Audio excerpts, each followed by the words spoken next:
Welcome, ladies and gentlemen, to another episode of Cuz You Don't Know Football. So, guys, we got week one in the books. It was a great week. This was crazy. This was a crazy week. So, it was a lot that went on, a lot that you expected, a lot that you didn't expect. You know, we got a lot to talk about. So I got a new guest on today. It's my brother. He's a new guy. He's new for you. I've known him since I was about 12 years old. He's kind of crazy. So we're gonna see how this goes. But this week we're gonna talk about um, week one. Go over the week one games, the games of the week that we picked. We're gonna go over the week two picks. We're gonna do some spread picks. It's gonna be a lot of fun. So we're just gonna get my man on real quick. Let's see how this can start going. Okay. Okay. Okay. Okay. We got my man on. Nick. You heard? Yeah, I hear you. I got you. Nick, what's going on, baby? Going on, Reek? How you doing, brother? Nick, welcome to the show. Welcome because you don't know football. Sir. Nick, I Yes, want to sir. introduce you. I want to introduce you to my audience in a certain way. So let me rock out real quick. So first of all, me and Nick, we played football together since we was about like 12 years old, everything. So before that, when I grew up in Atlantic City and I played for Pleasantville. So for all the viewers who don't know, those are the black teams. So then my mother moves to Egg Harbor Township, which I think, or I thought was supposed to be, a bunch of white people. I was a little wrong about that. And then so I'm seeing black people. So I meet guys like Nick right here, and I'm talking to Nick, and I'm like, "Oh no, all the white teams are still going to try to cheat us because you don't act any different than what I'm used to." I'm still playing quarterback like a white quarterback, though. You can say that. I remember we was in sixth grade. All the teams thought we were cheating because everybody else was like 5'6". Like I'm like five. I was 5'6". He was like 6'2". It's like 6'2" sixth graders. Yeah, yeah. Had to cut weight too. That was the worst part about it, Yeah, for it was sure. awful. It was Yeah. awful. So, all right. But no, I want to welcome you to the platform, man. I appreciate you sacrificing your time. I know it's late. To Anything for family, man. so so we going so I told him that we're gonna catch up on last week's games, on the games that we picked. Get these week's games, and we're gonna pick these week's games. Get to spread picks, but we got a little interlude because this is how you got on the show. We'll get there. We're gonna get there. But you got here because you said something, and I'm like, oh, we gotta talk about this. Okay. We're gonna get to it. So we're just gonna go back to the last week's games. Let's talk. Let's start with the Browns and the Bengals. So before that game, what I said was I put pressure on the Browns wide receiver core because in my opinion, the NFC North, I've never seen a division where four teams. I think in retrospect, if any one of those four teams won the division, you would say, okay, that's not the craziest thing I've heard. So I looked at that, but I looked at the Browns receiver core and said that will be the reason why they don't win this division or they do win the division. So I put pressure on them, and man, they stomped the Bengals last week. So tell me what you thought about that game. That's, Actually, I'm gonna tell you the stats. So last week, I'll tell you the stats real quick. Oh, no, I wasn't ready for that. I don't know why I wasn't ready, but I was ready. All right. So first of all, Joe Burrow was 14 of 31 for 82 yards. That was the worst game Joe Burrow ever had. Joe Mixon had 13 carries, 56 yards, no touchdowns. Ja'Marr Chase had 5 receptions, 39 yards, no touchdowns. It was pretty bad all around for them. But on the Brown side, Deshaun Watson was 16-29, 154 yards passing, one touchdown, one pick. Nick Chubb had 18 carries, 106 yards, and they pretty much spread it out between the wide receiver core. But yeah, tell me what you thought about the game. yeah, I think this one just comes down to the Browns defense and winning the game, coming out early, putting Joe Burrow on his back. Uh, you know, taking that offensive line and really putting them on blast like that offensive line has. Am I breaking up on you? It's like your video is slow. The audio was perfect, but the video was like catching up.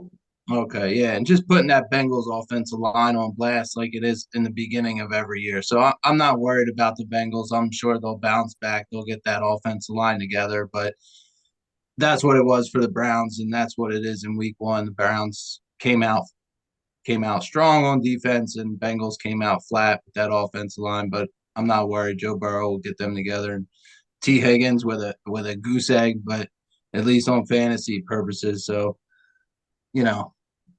they'll be fine moving forward. So my question is, are the Browns that good? Because I know we all know the Bengals aren't that bad. My question is, are the Browns that good? I think their defense is good enough to hold up. We'll see how Deshaun Watson progresses throughout the year, but they always have that strong running game with Nick Chubb, and now they got that rookie Jerome Ford, who will be able to give Chubb some breaks in between, and then we'll see how it goes from there. I see you dropping names. I see. Listen, you searching the insider. I know I my see what you football, did man. there. Come on. I see you came prepared. All right, cool. We ain't gonna stay there. Just wait till we get to our conversation. I can't prepare for that one. I don't know why you said that. They're going to boo you online. Um, so the next one we'll go to that we picked from last week was the 49ers and the Steelers. So for me, when I looked at the matchup, I didn't think it was going to be like that. Like that was a difficult game to pick for me. I didn't think the Steelers would look or the 49ers would look that good. You know, I don't know what you thought, but I'm gonna just run down those stats. So, all right. So on the 49ers side, you still there? I'm here. All right.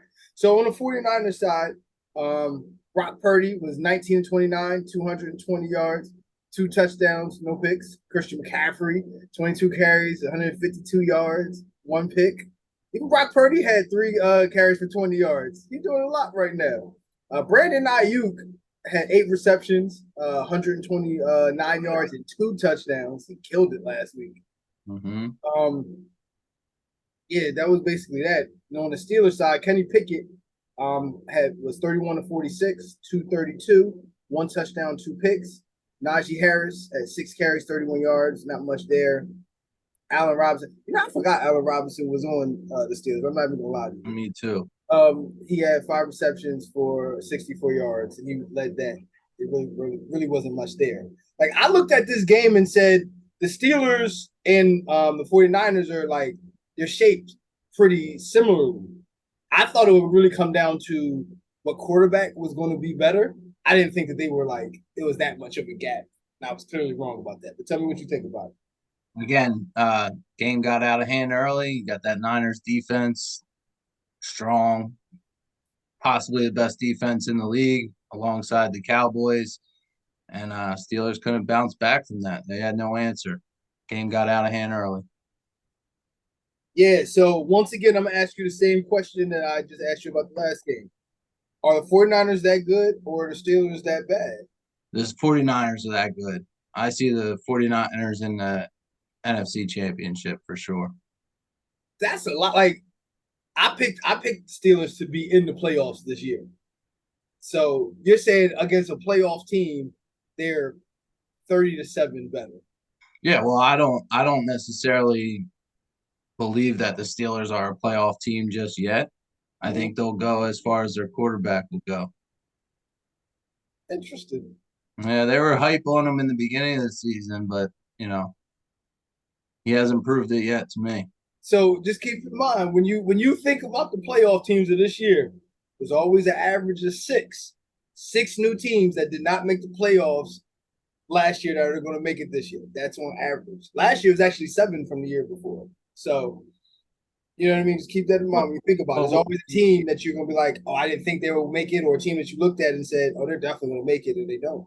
Well, let me throw this back at you. You got the Browns and the Steelers. Who do you see going to the playoffs? Browns or Steelers? We'll find out this week.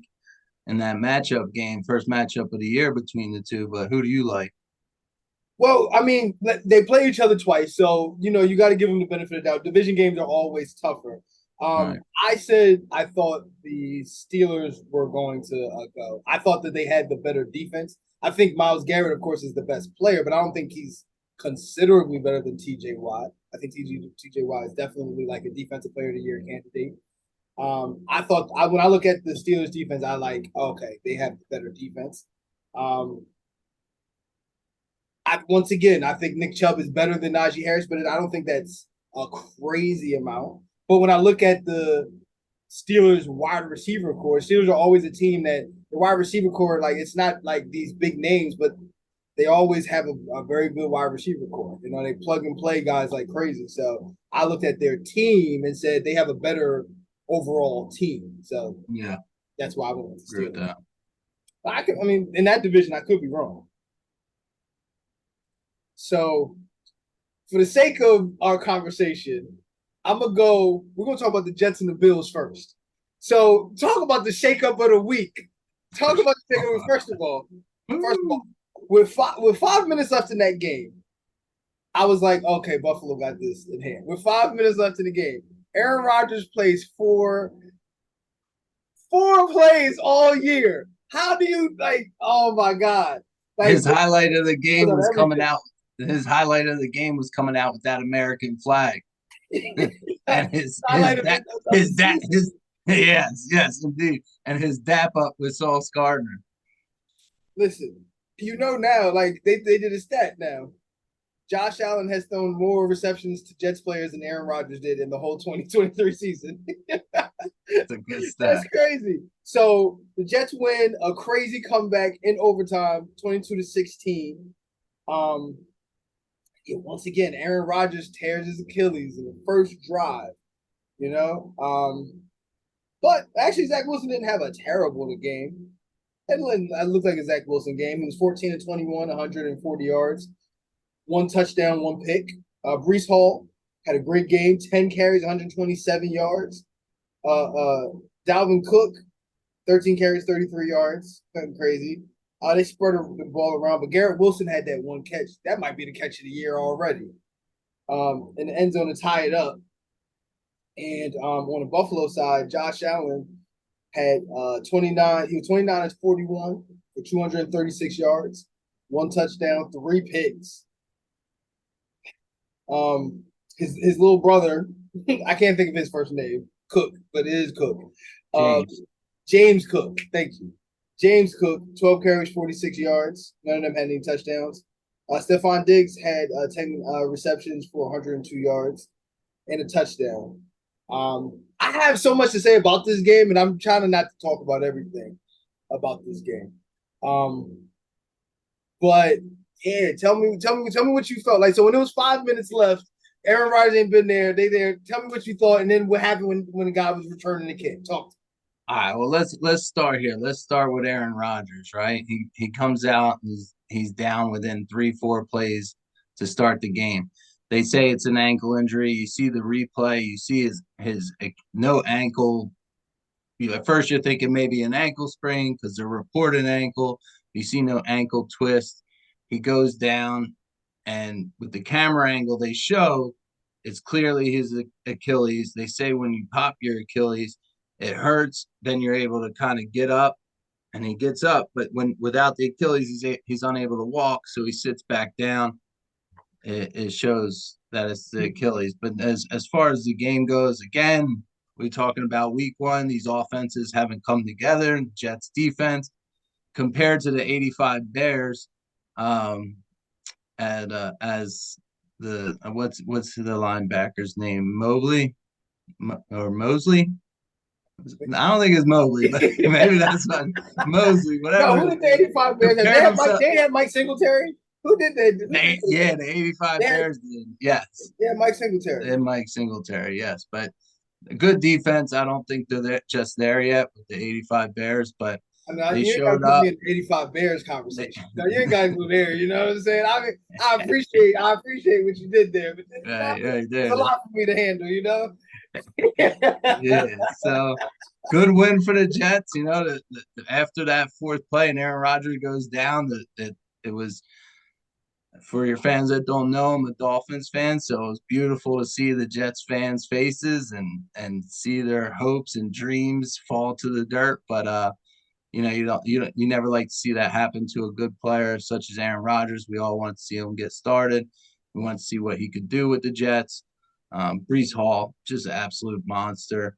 I think he was like 2 carries for 108 yards to start on 2 big runs. The guy's amazing. Once he's back to full health and a full workload, that running game is going to be unstoppable. But again, that offensive line couldn't protect Aaron Rodgers, and they struggled to protect Zach Wilson. So that's going to be a concern for them moving along. So when it came to the Bills, I did pick them to win the division, but honestly, even when I made that pick, I said I don't know if that's just a safe pick or if I really believe that they're going to win the division. And I looked at the Dolphins, your Dolphins, and I said I can kind of see where this can, go wrong for them. Do you think this is more of an indication that Buffalo's best days are something that was more behind them, or do you just feel like this is a week one? Hey, they messed up. They'll figure it out week two. That's tough to say. You know, you see Josh Allen throwing them picks, not being safe with the ball. Um, Again, Jets defense really good, but I'm picking Miami to win the division this year. Of course you are. I wouldn't expect anything less from you. But even so, like even one of the things that I'm looking at, I want to see how. Like I even think Sauce Gardner had a bad game because Stephon Diggs he had a great game, and I look at him as like the premier corner in the NFL, even in his second year. So I want to see how he bounces back. I want to see how Buffalo bounces back. I want to know if how much this hurts them because you got to take this game. They lost their season, in the first drive, and they come back and they beat you. And I don't know if how embarrassing that is. Let me challenge you on Sauce real quick. Do Okay. you think Sauce had a bad game, or do you believe that because they weren't throwing his way, forced Josh Allen into throwing some of the picks that he did? No, Stephon Diggs was over there with him. They Yeah, saw each other a lot. So 10 receptions for 102 yards is I would say that's a bad game. Now, Josh Allen, one thing about Josh Allen, so when he had Brian Daboll, that was the time when he was the most efficient. That's when we was like, whoa, what's going on here? That's when he was the most efficient. But before and after Brian Daboll, he's always kind of been a quarterback that's been up and down, up and down, up and down. And if we're going to have a conversation about consistency, he's not been the most consistent quarterback. And he was able to do that for about like a 2-year stretch. So we just know he's great and he's big and he's physical and he's fast and he's got a rocket for an arm. That's what it is. agreed. So we'll see. But no, you could be right about your Dolphins winning that division. Because I definitely was like, I don't know about that. So you're changing your pick. I'm not. I'm first of all. So in the middle of the season. So first of all, I'm glad you said that. So we have a series of way too early predictions. I did it in July. I did it right before the season. I'll do it in the middle of the season, and that'll be the last time that I make a change on what I think is going to happen come playoff time. Fair enough. But I'm glad you talked about your Dolphins. You're over there wearing Dolphin Oh, green. We're going to nice little segue into the Miami Dolphins. Week 1 winners against the San Diego Chargers. San Diego Chargers. The LA Chargers. So listen, that was a great game though. That was a crazy game. I know you was on the edge of your couch, like, oh my god, I don't know how this is gonna go. But let's look at some stats. Tua was 28 of 45, 466 yards, 3 touchdowns, and a pick. Mozart, 10 carries, 37 yards. And we're gonna get into the rushing part of this as well. Tyreek Hill had 11 receptions for 215 yards, Eat it. touchdowns. I mean, Waddle even had 4 receptions for 78 yards. That's a great game. That's a good Mhm. game. That's solid. Limited snaps, That's abdominal issue. that's a solid game, and it's like that was crazy. So Herbert on the Chargers, he was 23 or 33, 229 yards, 1 touchdown, no picks. Austin Eckler had 16 carries, 117 yards and a pick. And Joshua Kelly had 16 carries for 91 yards and a touchdown. And Herbert also had a rushing touchdown. And Keelan Allen led the way with 6 receptions for 76 yards. So to talk to me about your Miami Dolphins, because I know you was waiting for this. Yes, I was. They outgunned the Chargers. All right. Let's just say this Tua comparison to my man with the Chargers. It's late. The quarterback. Give me his The name. Chargers right now? Yes. Oh, you talking about Justin Herbert? Herbert. Thank you. Yes, the Tua and Herbert comparison.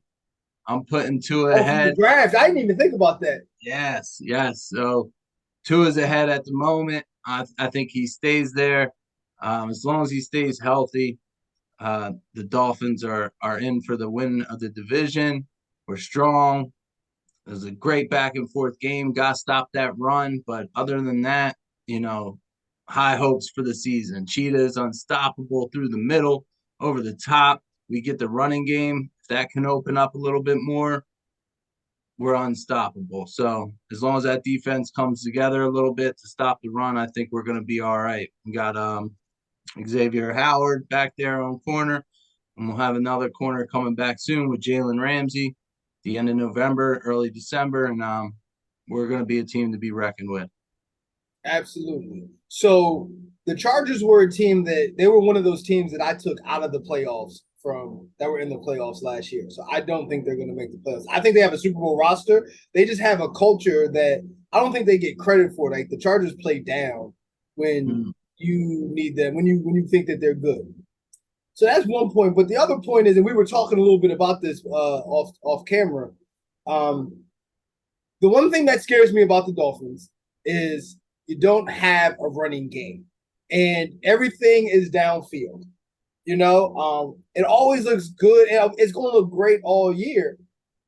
I just want to see how you guys can flip a switch and be able to run the ball, or basically keep the defense out of knowing to be in a cover two shell the whole game, and say beat us that way. You know what I mean? So I want to see how you guys develop that. But I knew coming into the season, they go down the field, they play defense, and we'll see what happens. But I mean, if one thing that we've seen, we even saw the New England Patriots go 16-0, and then when it came to that Super Bowl, a team looked at that and said, "Oh, okay, ignore the run." Even though they got this defense, just go get the quarterback. You know what I mean? So I want to see where you guys go from that. Well, I'll just say thank you for comparing us to a 16-0 team. I could see us getting there. Raheem Mostert's going to do his job. I'm not too worried about that. We got a nice rookie. That wasn't why I said that. I want you we to got we got a nice rookie running back on his way. He was injured. He'll be back soon.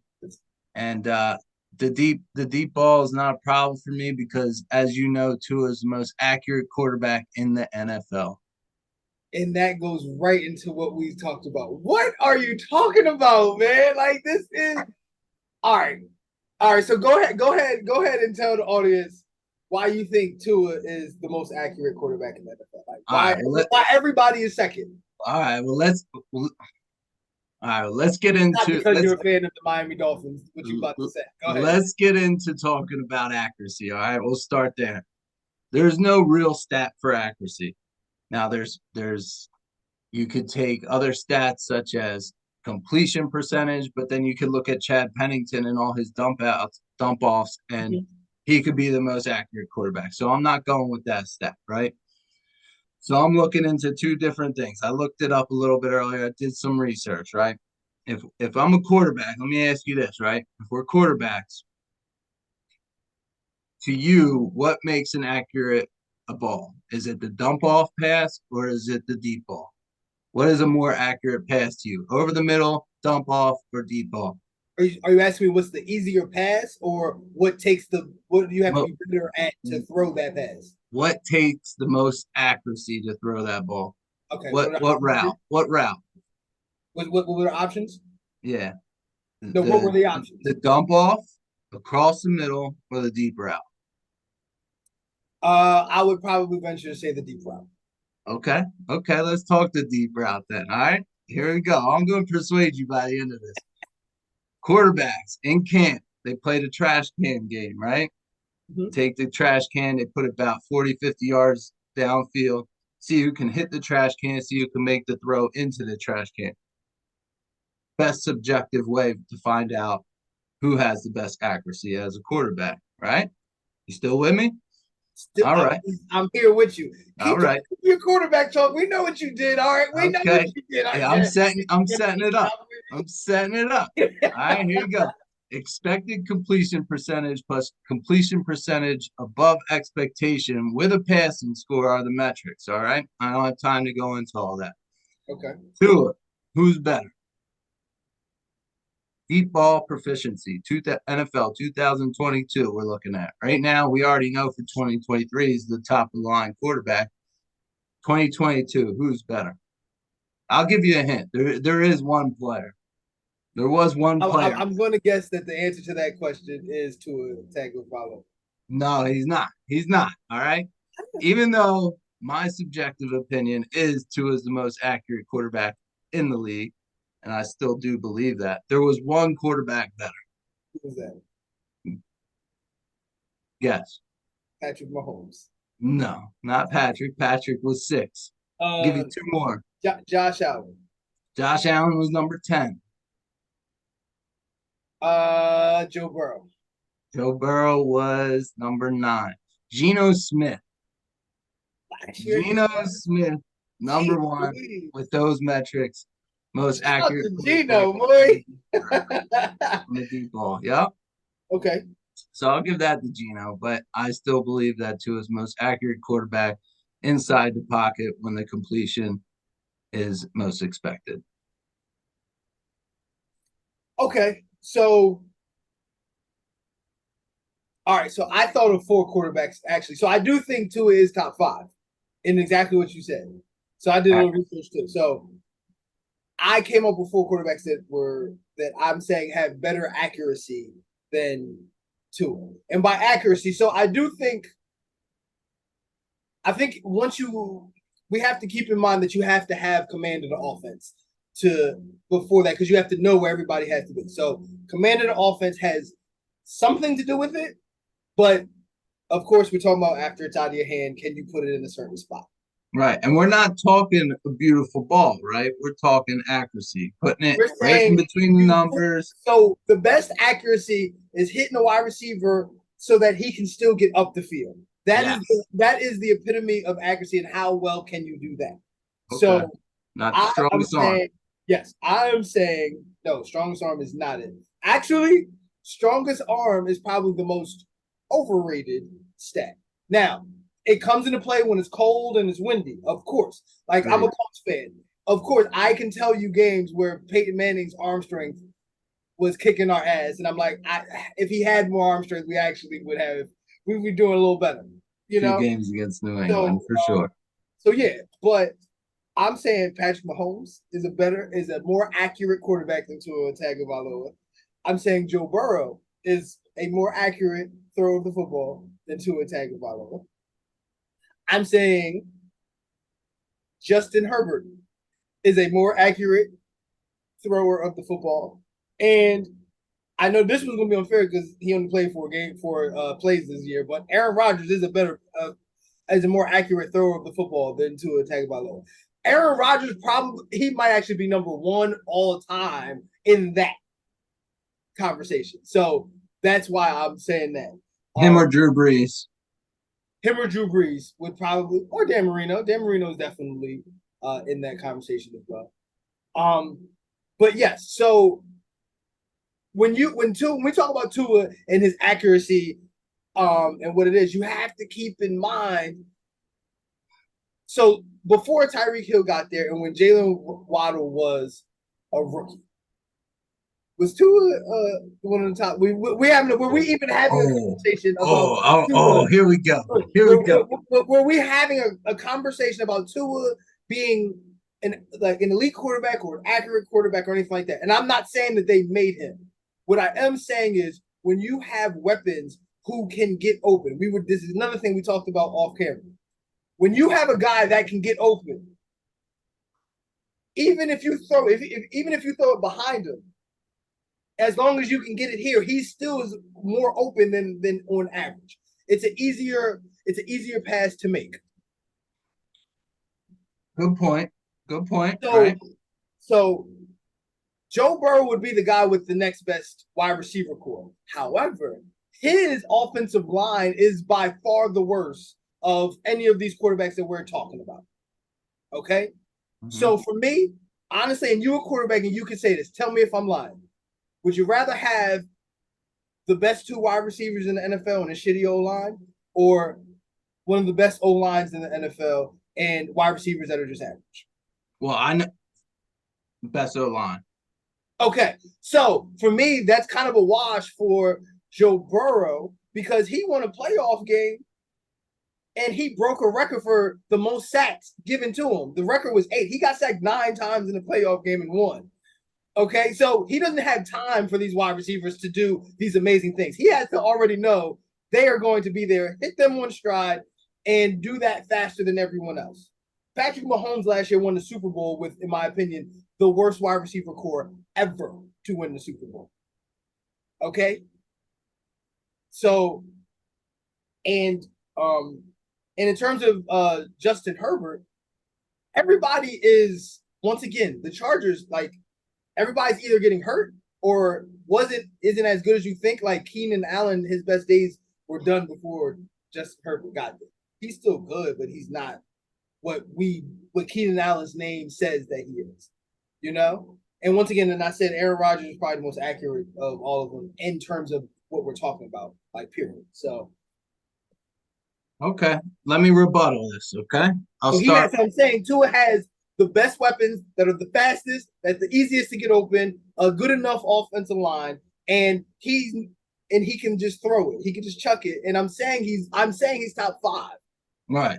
But no, I would not take him over the other 4. Go ahead. All right. Okay. Here we go. Justin Herbert. Take 5 minutes. Take 5 minutes, and then we're gonna run it back. So go ahead. Oh, okay. Here we go. Justin Herbert. I'm not even going to entertain that one. He's by far more accurate than him. All right, I'm moving on. Okay, so we already at number 2. Yeah, we already at number two. I'm glad you bring up the receiver core because Joe Burrow, behind Tyreek Hill and Jalen Waddle, has the second best receiving core, which he came in. Now, I wouldn't call a Dolphins a top offensive line the first years Tua was playing, okay? He had to build into that. They built the line over the last couple of years. He still can't get Armstead. Whatever. The left tackles, he still can't get him on the field because he's constantly injured. Gerard Armstead? Yes, Armstead. Thank you. Teron Armstead. Still can't get him on the field because he's constantly injured. All right. So he'd only have his blind side tackle. Well, that would be his left side. He's left-handed. Either way. Moving on. Patrick Mahomes could go with you there. Accurate quarterback. He's able, line doesn't matter so much. He's able to move. Same with Aaron Rodgers in the early days. Aaron Rodgers has a great Devontae Adams, probably one of the best wide receivers to play the game. But let me say this, all right? Who had the most accurate ball of the weekend in week 1? Tua Tagovailoa. That's the game-winning catch. You just dropped it into the bread. One pass. Dropped it into the bread basket. Oh my goodness! Game-winning throw. Accuracy means the most. Game-winning throw. Pressure on the line. Puts it right in the numbers. Right over the defender's arms. Wins the game. They trailed the whole game that game. He still came to play. He made it happen. 466 yards, I believe you said. Yeah. Most accurate quarterback in the NFL. But like when I looked at the numbers, it wasn't like it was an efficient game. So Once again, he was 28 or 45. It's not like it was efficient. So when you talk about he's just accurate, what moved his completion percentage from where it should be around like 65, 70% down to 50%? Why did that happen? Because he's going deep. He's going deep. You can't connect on all deep throws. But the ones he did were in the arms. So the most accurate quarterback is going to throw for 50%. Is what you're telling me. You being a quarterback, you're telling me that take names out of it. The most accurate quarterback in the NFL is going to throw for 50% completion percentage. That's what you're going to tell me. Well, let's say this too. Jalen Waddle was on limited snaps on an abdominal issue, right? I asked you a question. So that's the guy. Like that's the guy coming over the middle. That's his target. That's his go-to guy when he needs a first down. Jalen Waddle. Okay, that could be why his percentage is down for week one. Jalen Waddle had 4 receptions for 78 yards. He almost had 2 yards of reception. Limited snaps, 5 targets. Had a great game. He still had a very. He did have a great game. Yeah, 4 for 5. Right? You just said 4 for 5. 5 targets. He caught 4. So what's that say? What's that say about Tua's accuracy? I'm saying if I'm hitting you in the head for 20 yards of reception, am I hindered or hampered? Repeat. So if I'm hitting you every time I catch the ball, I'm receiver. Every time I catch the ball, it's a 20-yard game. Yes. Am I hampered or like hindered, or am I not able to do what it is that I came here to do? No, but we're talking about completion percentage, right? So it should be the amount of completions versus targets. If he had 5 targets and caught 4 balls, yes, he's putting the ball there. So what I'm saying is, on average, so if he would have caught the ball 11 times, his numbers would look like Tyreek Hill. So I'm saying on pace. I'm not talking about in terms of actually on pace. He was shitting on them. If he wasn't, they weren't stopping him. Tyreek? No, I'm talking about Jalen Waddle. Oh, right. So what I'm saying is, what the point I'm making is, Tua's weapons are there. They're fine. He has his weapons. His completion percentage was still 50%, around 50%. And my question to you, which you have not answered yet, take names out of it. Mr. Quarterback is the most accurate quarterback in the NFL, throwing for around 50% completion percentage. Yes. That was the most biased answer you ever gave me in your whole life. And you know it. That was the most biased. Let's go back to what you're talking. Let's go back to what you're saying. You're saying his targets are there. Joe Burrow's targets were there. Joe Burrow's targets were there all week. What was his percentage? What was his completion percentage in week 1? You want to compare the Browns defense to the Chargers defense? Yeah, maybe. Come on. Joey Bosa is just as good as Myles Garrett. Joey Bosa ain't been the same in like the last 4 years. This is not, this is what I'm saying. Khalil Mack's on the team too. You telling me Khalil Mack is still the same guy is getting 6 sacks a game? That's who he is? Hey, accuracy is an eye test, and it's very subjective, right? Best ball of the weekend came from Tua. I'm riding with subjective. No, it's not. It is subjective. You can't go completely by completion percentage because, as I said earlier, Chad Pennington had a great completion percentage because he dumped the ball off all game long. He did not. No, don't do that to Chad Pennington. Don't do that to Chad Pennington. I'm dissing. Chad Pennington, Kurt Warner, Chad Pennington, those were anticipation throwers, which means before the wide receiver even broke out, they had already thrown the ball. Don't do that to Chad Pennington. Listen, Chad Pennington played for the Dolphins, and he won them a division when Brady got hurt. So I'll give it to him. The 1 year Brady got hurt, Pennington won the division. But he was a dump-off quarterback. He never threw further than 10 yards of play. Tua is throwing deep. He's throwing more than 20 yards to Waddle, to Tyreek Hill. That's going to bring your completion percentage down. We have less than 1 minute. I understand what you're saying. All right, we'll take a little best ball of the weekend, Tua. We can revisit it later in the year if you'd like. We'll be right back. We'll be right back. All right, y'all. Welcome back. I just want y'all to know, don't worry, I've been cussing at him the whole time. Just me and him about what he said. Y'all don't have to, don't come for him. This is my man's. So y'all can't say what I can say to him. This is my man's. But I had to cuss at his ass too. Completion percentage is not an accurate That was the most stat biased. for accuracy. So can I say this is the most now? You can dump the ball off all you want, be 100% accurate for completion percentage. I know for a fact you don't believe that the top thrower of It's football, subjective. the most It's accurate one is subjective. 50%. I know for a fact you don't believe that. The best indicator is the deep ball. More, I guess that's a topic we'll have to revisit another day. Yes. So now we're going to move on to the second segment of the show, the week 2 games to watch. So I don't want to say the first one first because I think that's the best game, but let's just go with Vikings against the Eagles. What you think about that game? What you think is going to happen? How's this going to wrap up? I think the Vikings go 0-2, and I think the Eagles get back to that high-powered offense this Thursday. I do. I think the Eagles take this win without a problem. Yeah, I still remember last year when it was the only time in Justin Jefferson's career he got strapped up, and it was by Darius Slayton. I don't know if that's gonna happen like that, but I do think the Eagles took their heart. You know, as much as they want to act like they wanted to see the Eagles again and everything, I don't think they wanted to. And yeah, I tend to agree. The Vikings also another team that I'm taking out of the playoffs. That was in the playoffs last year.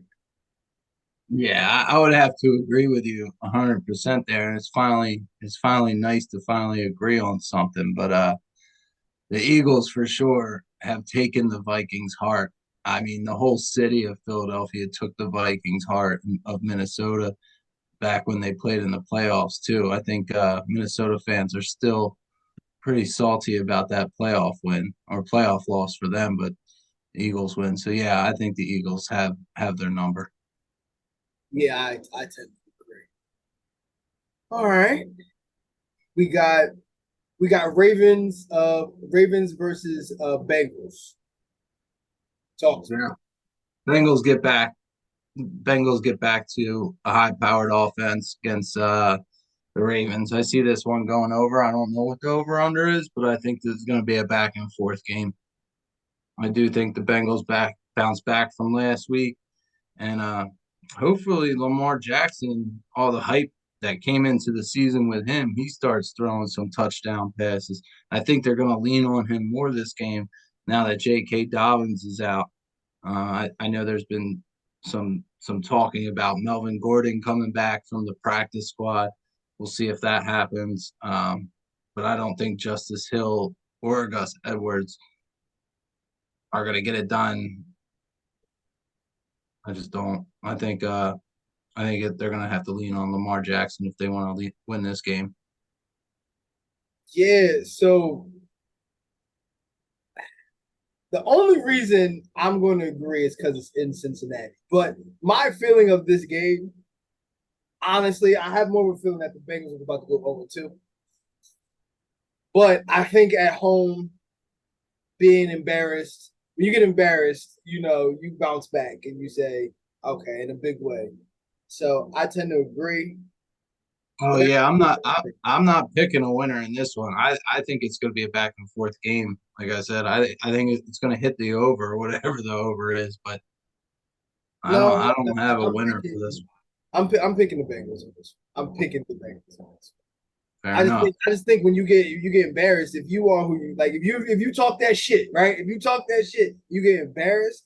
You're like, oh no, I can't. We're not going through this. Like, you know, like I have to show whoever else is next. You know, and at home, yeah, that's where I'm going. I like it. Um, all right. Now I want to go Browns Steelers. Now I do think this is an interesting game because I don't know. just like we were saying, are the Browns that good and are the Steelers that bad? And I think this is a very interesting time for both of these teams to play each other. Browns versus Steelers. I do think it's an interesting time for them to play each other. Um, Again, the Steelers got to bounce back from that, terrible start versus the Niners that kind of sped out of control. The Browns showed up and whooped up on the Bengals. So, divisional game, we're going to learn a lot about these teams in week 2. Yeah, I'm riding with the Steelers on this one. I think at home, same answer. You got embarrassed. I think they're a playoff team. I think that if they go 0-2, I don't think that I think that could kill their momentum. They're not a team that's been in the playoffs repeatedly, so I think they need some momentum there. I just don't think 0-2 is that. Coming back home, got embarrassed last week. I don't think the Browns are that good. Not 24-3 beating the Bengals, but I don't. So I think they come back to earth. I think the Steelers play a lot better, and I think this is more of an indication game of what I feel like these or where these two teams are. I would agree, and I would also add to that Mike Tomlin is a good coach, and he's gonna get in their ass this week. Absolutely, absolutely, absolutely. Okay, so next we're gonna talk about Seahawks, and we're gonna go Lions. My NFC Championship pick, Detroit Lions. And I'm not crazy about it. That's bold, baby. And I'm not crazy about it. Seahawks versus Lions. All right. We'll revisit this game later. Are the Lions the truth? I guess we're going to find out this week. I don't think that win against the Chiefs, that wasn't convincing enough for me. I think the Chiefs lost that one. I'm just saying. Seahawks, I think, Geno Smith can get it together. Like I said, in my metrics that I explained earlier, he was number 1. He's got good enough weapons. Tyler Lockett wasn't really utilized last game. I think they can put it together, and they say this defense is better than what it showed in week 1. So I think they're another team that responds to that loss and makes this an interesting one. See, I do think the Lions take this by 3, though. Okay. See, for me, when I look at that game, I think they did what they had to do. So, yes, the Chiefs did have Travis Kelce out, and they also had Chris Jones out. That is a fact. But they basically said, okay, this is your weakness. You're going to beat me with your weakness now. And they couldn't do it. See, that's a game that the Detroit Lions in the past usually lose anyway. I think, like I said, Patrick Mahomes, it doesn't make sense. Like if we break down the analytics of it. So last year, Patrick Mahomes, I don't know if anybody really wants to admit it. Patrick Mahomes had the best season for a quarterback of all time. That was the best season of all time. And I can tell you why. One, once again, that wide receiver core is terrible. Also, even how much money that he got made. Before we even get to the money, that was supposed to be a rebuild. That year was supposed to be like, all right, they broke it down, they won the Super Bowl. All right, we gotta now we gotta build for the next 5 years, and they won the Super Bowl. But did you know that? So before last year, Tom Brady made the most amount of money and won a Super Bowl, and he made 13% of his team's cap. That means it was Tom Brady who, up to this point, is the greatest quarterback of all time. Not necessarily, I don't know if we would say best. Best and greatest is a little different conversation, but the greatest quarterback of all time. And then everybody else had made 12% or less when they won the Super Bowl. Every quarterback, all those quarterbacks. Patrick Mahomes made 16% of his team's cap. So that's never happened. So there's a lot of metrics that say that's not supposed to happen. So Patrick Mahomes is good enough to take something, a trash wide receiver core and injuries, and still say we're going to get this. We're going to be in this game and potentially win. So for me, the Detroit Lions did what they had to do, and I think this is going to be a statement game for the Detroit Lions to basically say we're gonna handle business as it comes in, and that's what I really feel about this game. And it's in Detroit. It's in Detroit, so I think that they're gonna come in and they're gonna show you we can bounce back even from even playing like the Super Bowl champion. We beat them. We come home from a team that was in the playoffs last year and we'll still do it. And the Seahawks, they lost to the Rams last week. I know they're a divisional opponent, but you're supposed to handle business, and they didn't. Yeah, I mean, I would have to agree with you on this one as well. I think you make a lot of great points. Um, you failed to mention that Patrick Mahomes also played on a bum leg, And he had injured. And he had a high ankle sprain. Yes, and I don't know that I completely agree with the terrible wide receiver, the wide receiving core. You still got to remember Travis Kelce's on the field, and that's his main target. And look what happened when he didn't have him week 1 of this season. Right. So if with Travis Kelce, I do think that the Chiefs will win that game. But with that, like it exposes the wide receiver core. So if he's not there, it exposes your weakness. You know, Fair so enough. you're supposed to take advantage of that. Fair enough. That's all. Agree. No, I agree with you. I agree, brother. So it don't sound like it, John. Make it more convincing. I just like to push your button. Make it more convincing. So, so for me, the game of the week this week, and I wasn't sure. Actually, I did not check the injury report. Travis Kelce and Chris Jones are coming back. Travis Kelce, I didn't check it either. All right. Well, while we're talking, we'll do that. But Chiefs versus Jags. Last year in the playoffs, they played each other. Chiefs came off of that comeback against the Chargers the week before, and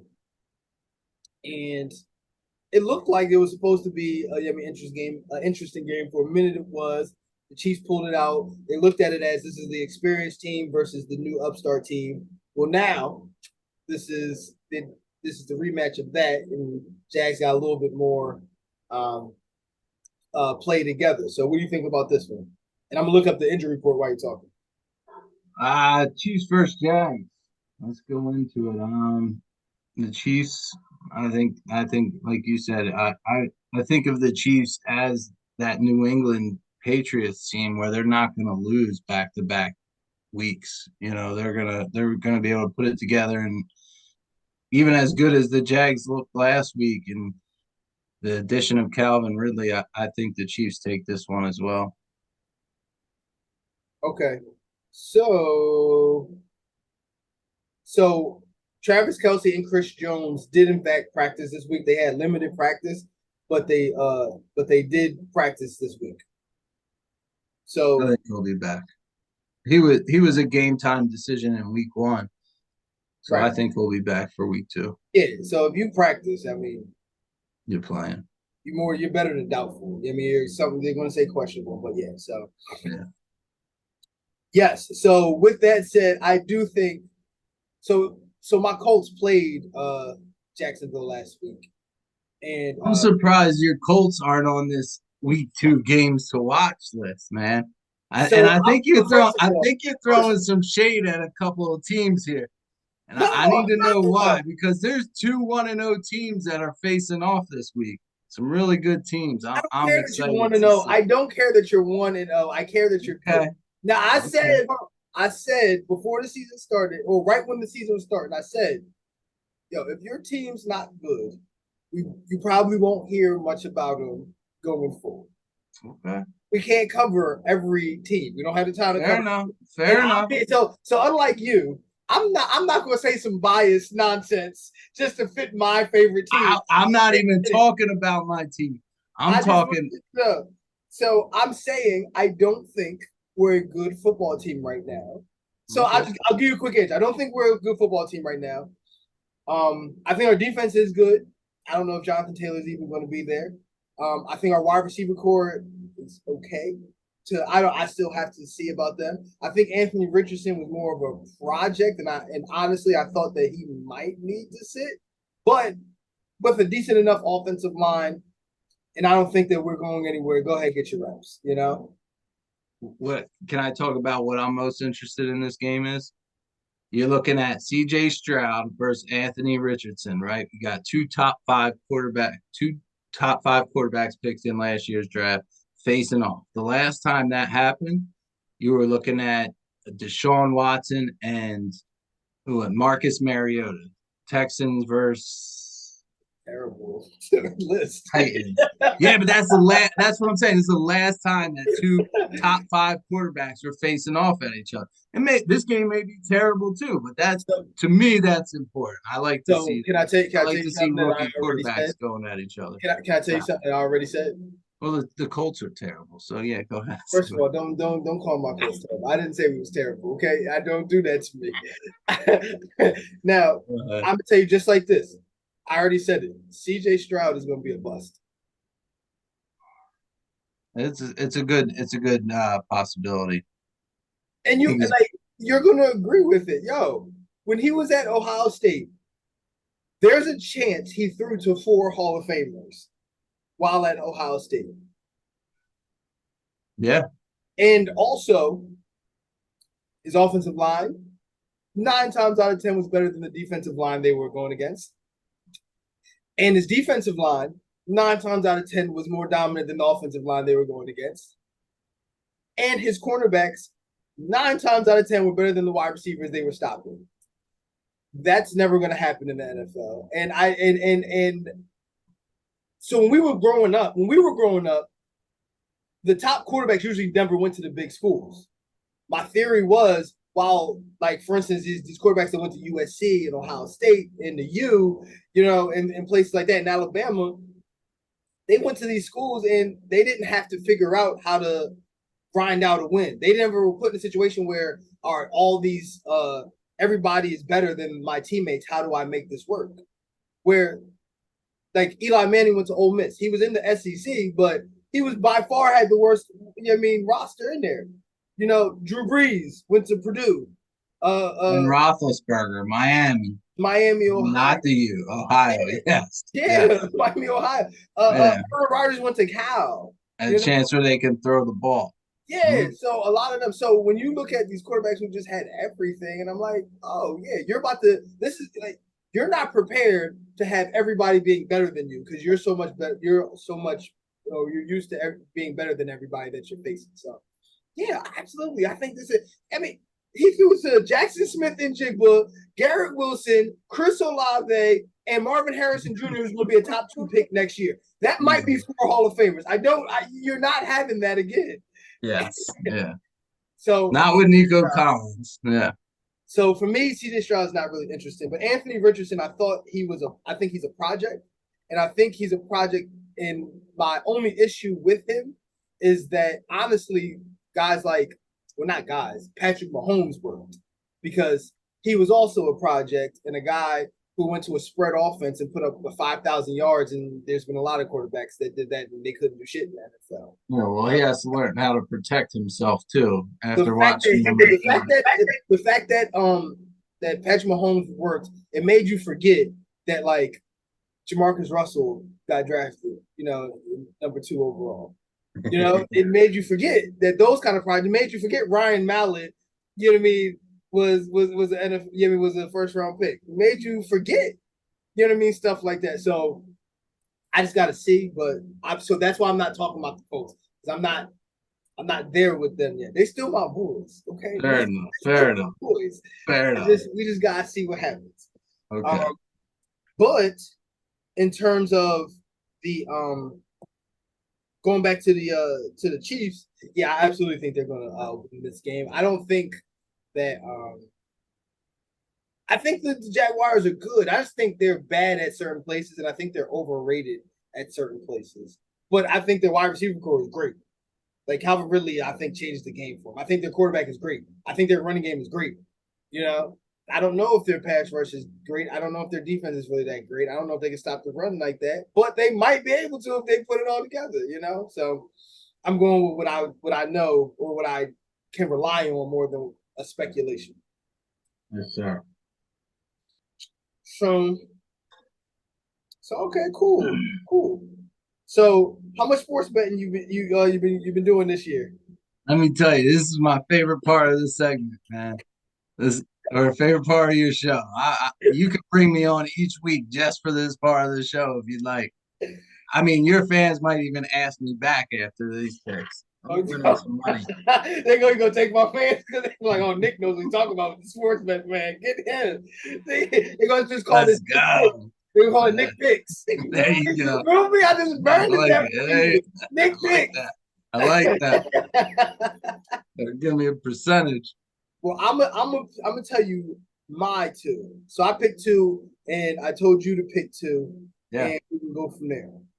I'm gonna tell you my two because I think they go against the grain.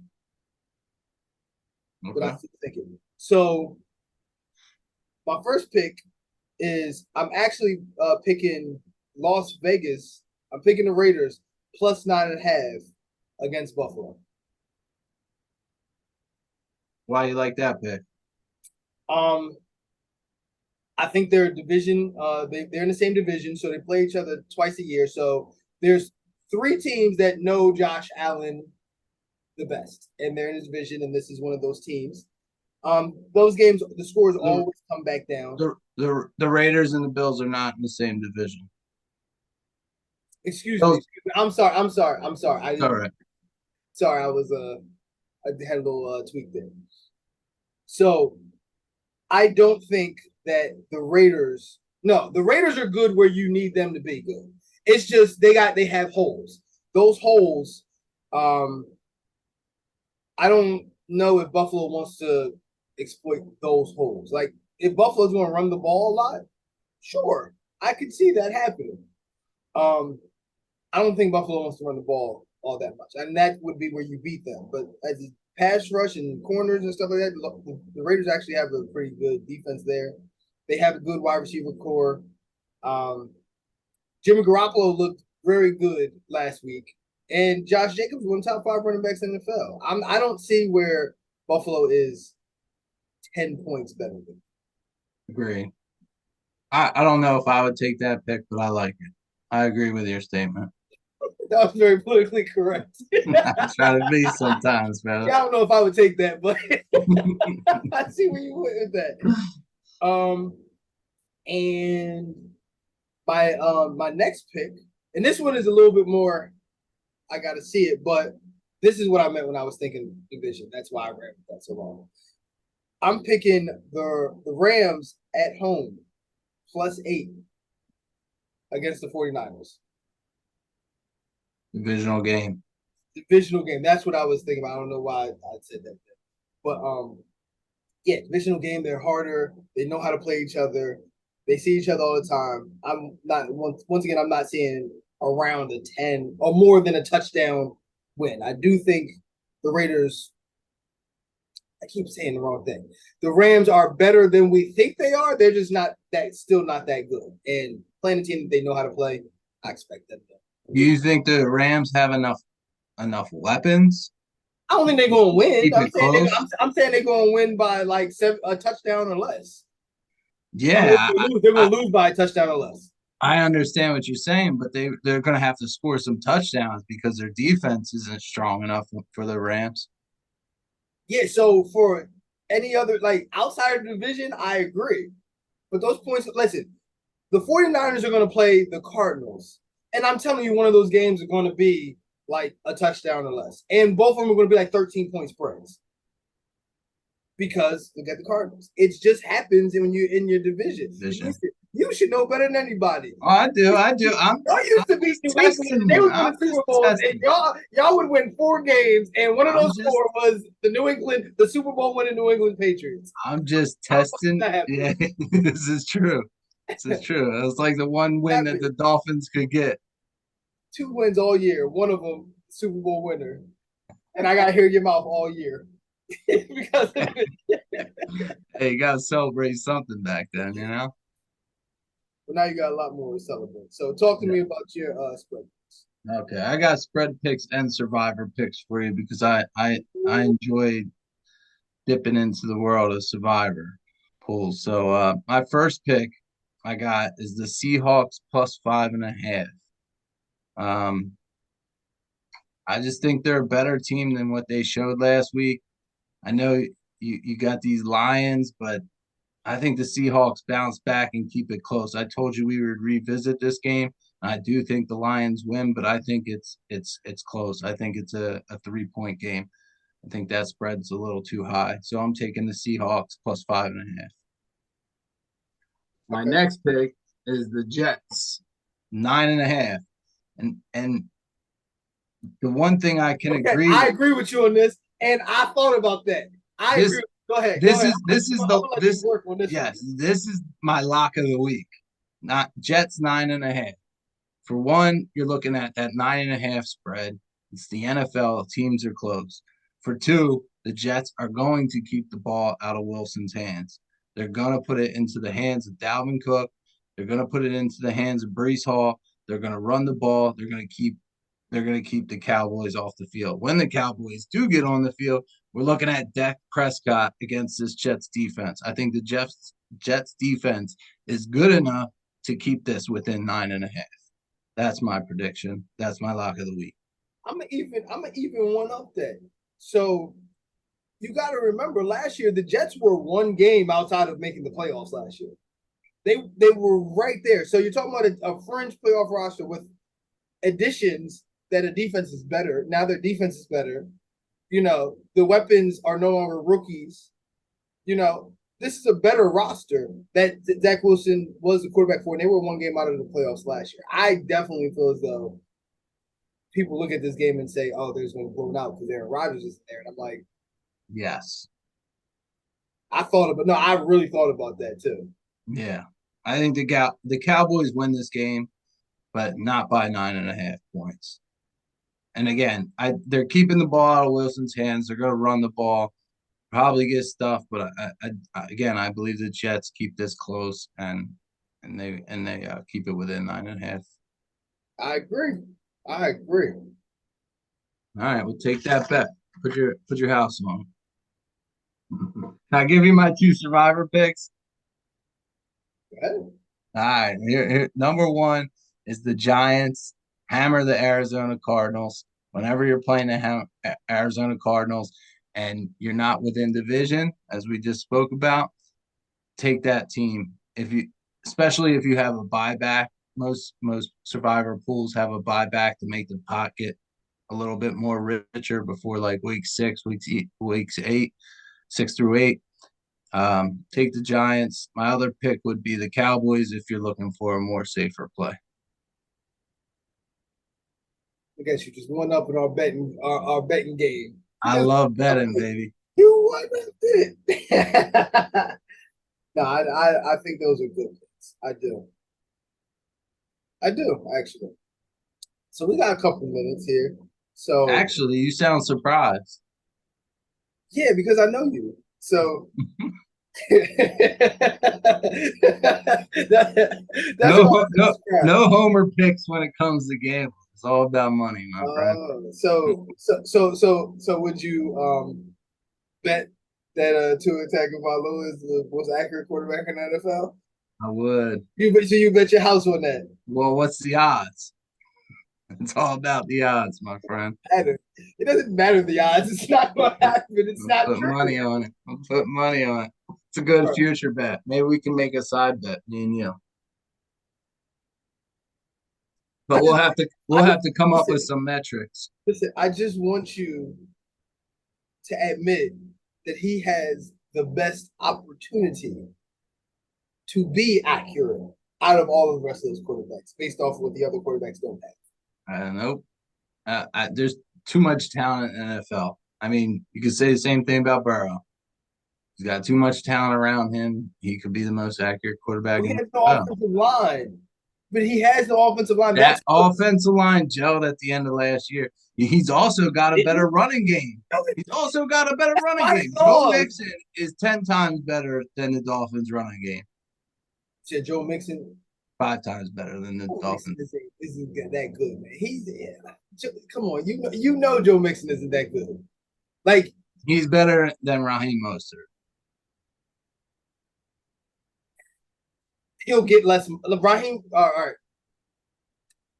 Moser will get paid less.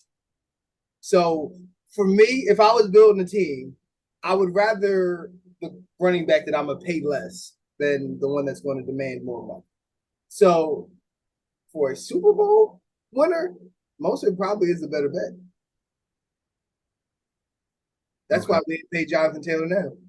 Yeah, but what if Joe Mixon has a better offensive line, as you say? Does that make him a better running back? He doesn't have a better offensive line. I know, but if he did, would he be if he was on the Dolphins right now, would he be a better running back than Raheem Mostert? I don't think his output would be crazy better than most guys. Fair enough. I like what he might have 20 more yards rushing. I mean,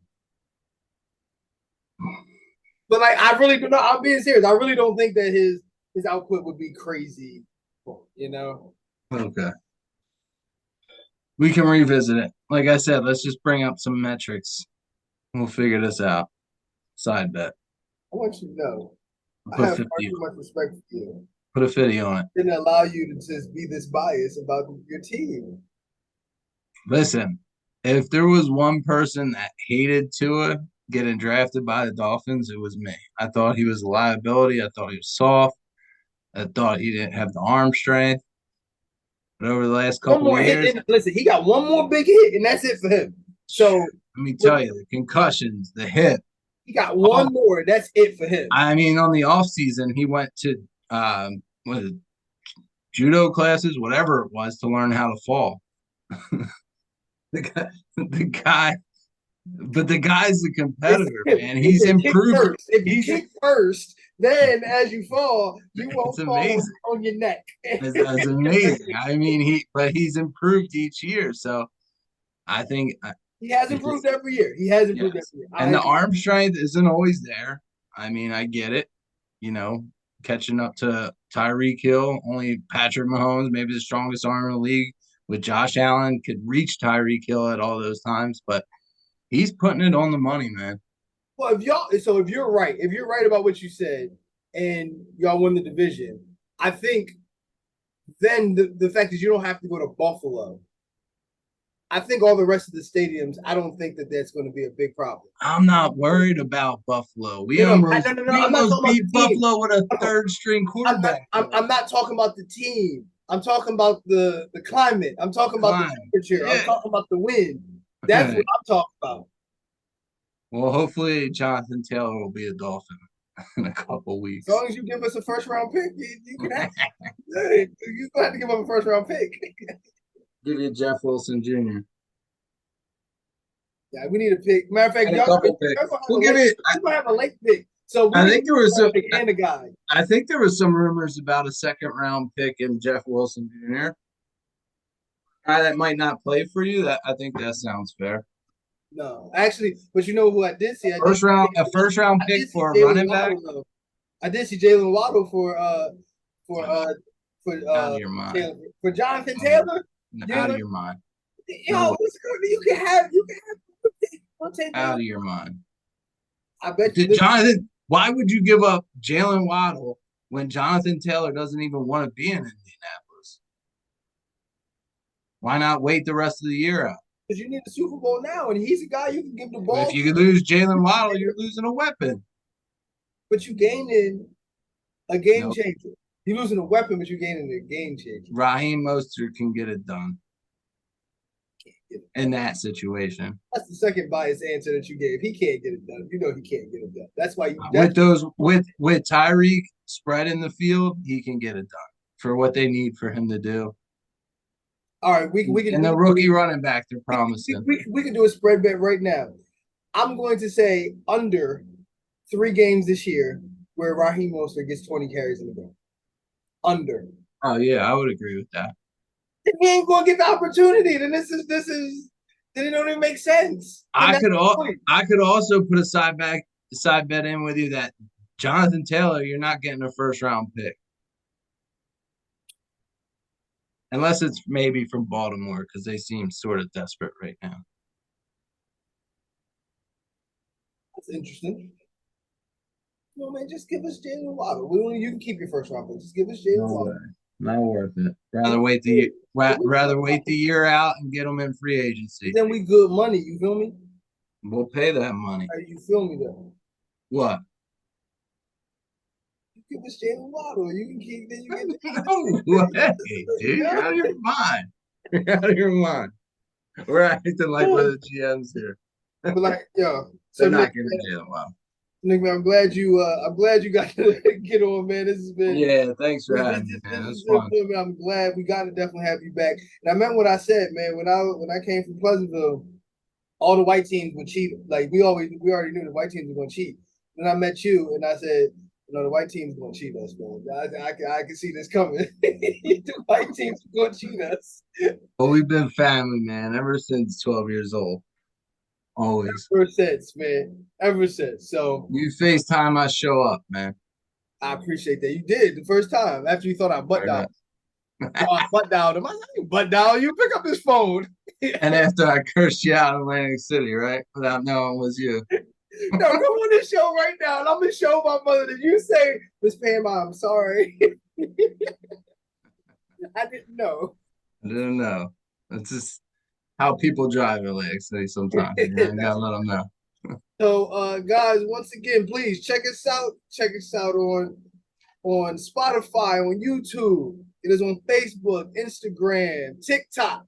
We all over the place. So, family, Nick, I'm telling you, man, it's good to have you on. But unfortunately, I got to do you like everybody else and tell you, cuz you don't know football. Once again, bro, I want to thank you for being on, man. And please, we want to have you back soon. All right. Nick's picks next week, man. I got you.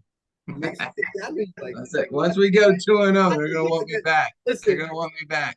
When I said it, you had a little twinkle in your eye. Yeah, I said, "Oh yeah, he liked that a lot." May not want to hear about too, but don't want to hear about them picks that make them money. Oh God.